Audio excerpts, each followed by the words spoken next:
For some business news, and we're looking at how the luxury goods industry is faring in these times of inflation and economic downturn. Solange Moujan is here with us to tell us more. Solange, the leader in luxury goods, of course, is Louis Vuitton, Moet Hennessy, and they are having a stellar year. Yeah, they are having their best year yet, Allison. The world's top luxury good group, which owns other brands like Sephora, Tiffany's, Christian Dior, Bulgari, as well as its namesakes. Well, it has had for the second year running a stellar growth sprout with shoppers getting their fill of Louis Vuitton bags and Sephora makeup. It's at a pace that's defied expectations and not seemed to have been hurt by the post-COVID downturn.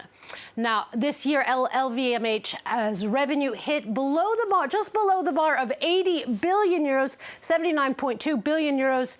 Their profits, their operating profits rose to over 21 billion euros, and its net profits are currently at 14 billion, so that's after taxes. Now, this is a jump of some 17% compared to 2021, defying, again, expectations. And if we look at how the group is doing now, compared with previous years, this is what's really interesting. The jump is marked. It's marked compared to COVID, 14 billion to 4. But however, what's really interesting is to look as well to what it was like pre-COVID years, or some 6 or 7 billion. So now we're seeing double those profits. All of this is making Bernard Arnault and his 5 children who work for the group pretty happy. That's pretty obvious. Arnault is currently the world's richest man after Elon Musk lost some $200 billion. The 73-year-old Arnault said to shareholders that they're getting a 20% boost in their dividends, and that next year, with the return of Chinese consumers, well, it is expected to be an excellent one as well. Now to another sector that is not doing as well as the luxury goods ones. Shipments of cell phones have plunged to their lowest level in nearly a decade. A total of 1.2 billion smartphones were shipped last year. That seems like a lot, but it is the lowest amount since 2013. And analysts believe this is due to lower consumer demand as buyers grapple with both inflation and also economic uncertainty.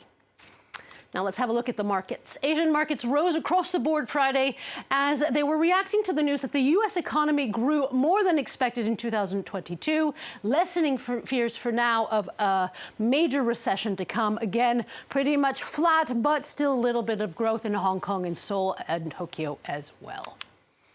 Now for some aeronautic industry news. Boeing has pleaded not guilty to charges of fraud conspiracy.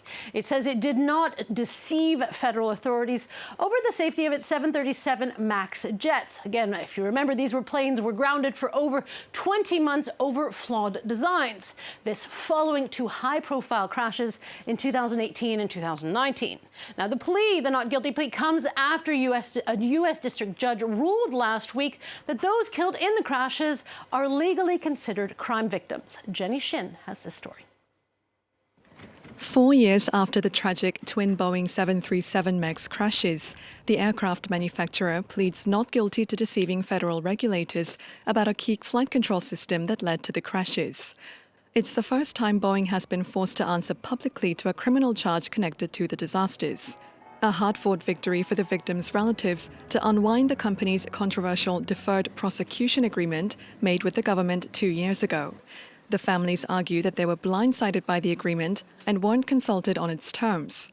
A deal which required Boeing to pay $2.5 billion in fines and restitution in exchange for legal immunity.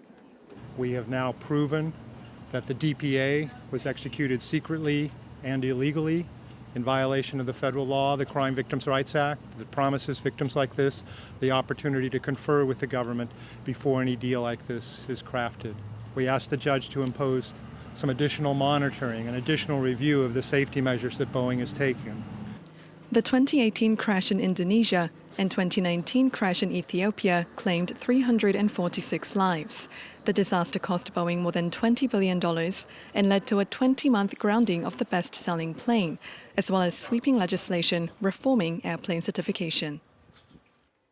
And finally from me, another court case in the UK. The Crown Estate, which manages the properties of King Charles III, is suing Twitter for not paying the rent of its London offices. Now, the case comes after a similar lawsuit in San Francisco over some $3 million in unpaid rent. And these UK lawsuits are on top of another court case that Musk is facing in regard to the potential effect his tweets have had on Tesla shares. Again, it makes me wonder how one of the richest men in the world isn't just paying his rent. Right, exactly. So tough times at Twitter. Yeah, tough times at Twitter for Elon Musk. Solange, thank you very much for that business update. That's